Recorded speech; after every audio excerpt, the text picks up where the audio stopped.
Hey, what's up, guys? Welcome. My name is Mike Watt. I'm the teaching pastor here at Crossword Church. I'm Trevor Cowan. I'm the executive pastor here at Crossword Church.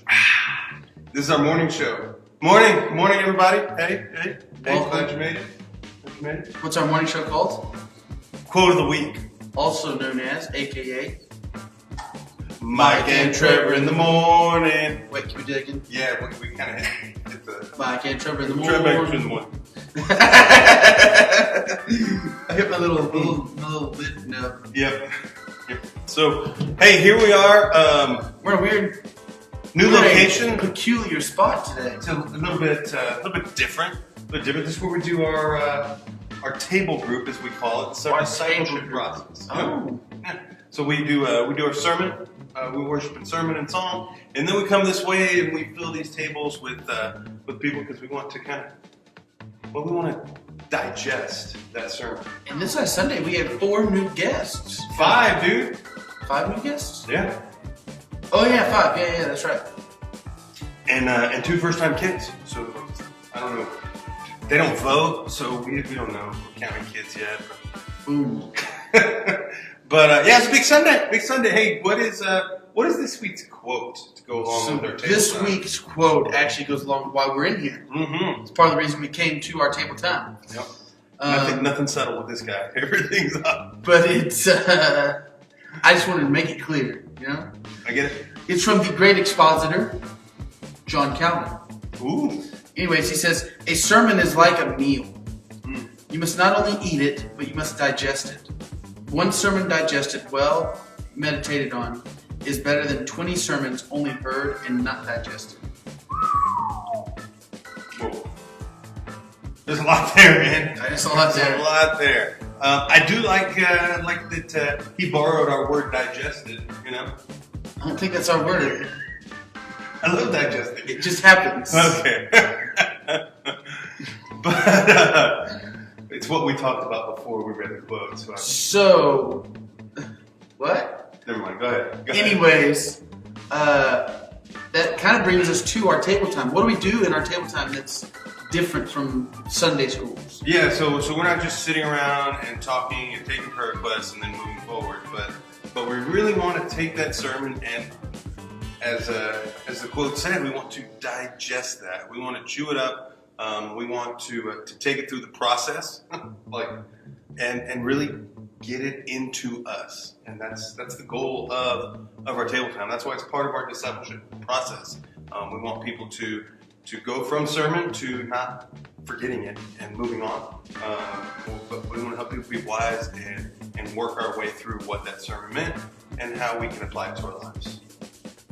That's how you digest it. And then I think the applying, the application, the doing, that's the working out. Yeah, and so let's go to, I think the Bible portion of today's quote of the week will be Hebrews 10:23. It says, "Let us hold unswervingly to the hope we profess, for he who promised is faithful.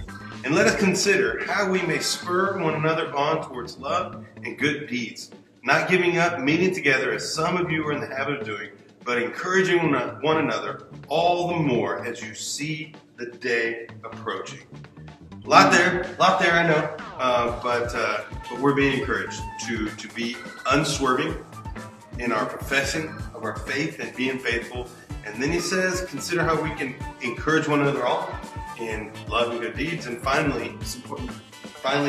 don't neglect meeting together. That's a warning. Yeah, that's hard. It's, again, hard to do. We're in these COVID-19 times, post-quarantine, back to normal-ish. Extra easy to neglect meeting with the body. That's what it is. Yeah. It gave a very convenient excuse. Yes. But the Bible's still true. The Bible It's still our authority, and so even though we may have to consider our fears, we still don't have an out in what the writer of Hebrews says here is not giving up meeting together. Some are in the habit of doing, but encourage one another all the more as we see the day approaching. Sorry, I tried to do it all in one breath. It was really hard. Breathe. But yeah, we want to encourage one another to meet together. There's something different about meeting together. being the body, hands and feet together. And there is something special about breaking bread, about sharing a meal. Of course there's bread involved. I love bread. Love me some carbs. And we almost always have good dessert. So, yeah. That's true. Yep. So we want to encourage you guys, come to what you can as far as what we're doing at Crossword. Come to what you can and find a way to be obedient to what Scripture is saying here, in spite of fears, in spite of concerns. How are you going to be obedient and not neglect the coming together, the meeting together, so we can encourage one another and spur another on in love and good deeds? That's good. It's good stuff. It's hard. It's not easy. Nope. But that's why we have times like this, to talk through what it looks like living out our faith. And this week will be a very special week. Mm-hmm. We have our one and only Jamie. That's right. Lay Pastor Jaime Hinojosa. He's... Never mind. Yeah, that's his name. Jamie Hinojosa. Jamie will be preaching this Sunday on the Hedgeman's Guide. He's talking through Immutability. Immutability. You don't have to look it up. Just come on Sunday. We'll talk more. All right? Yep, no spoilers. No spoilers. All right, guys. Hope you're encouraged. Find a way to be obedient to what Scripture says. My name is Mike Watt. I'm the teaching pastor at Crossword Church. I'm Trevor Kine. I'm the executive pastor at Crossword Church. And this has been Quote of the Week, also known as Mike and Trevor in the Morning. Later, guys. You got grounds in this, but also it just tastes like dirt. Make your own coffee next time. Mike and Trevor in the morning.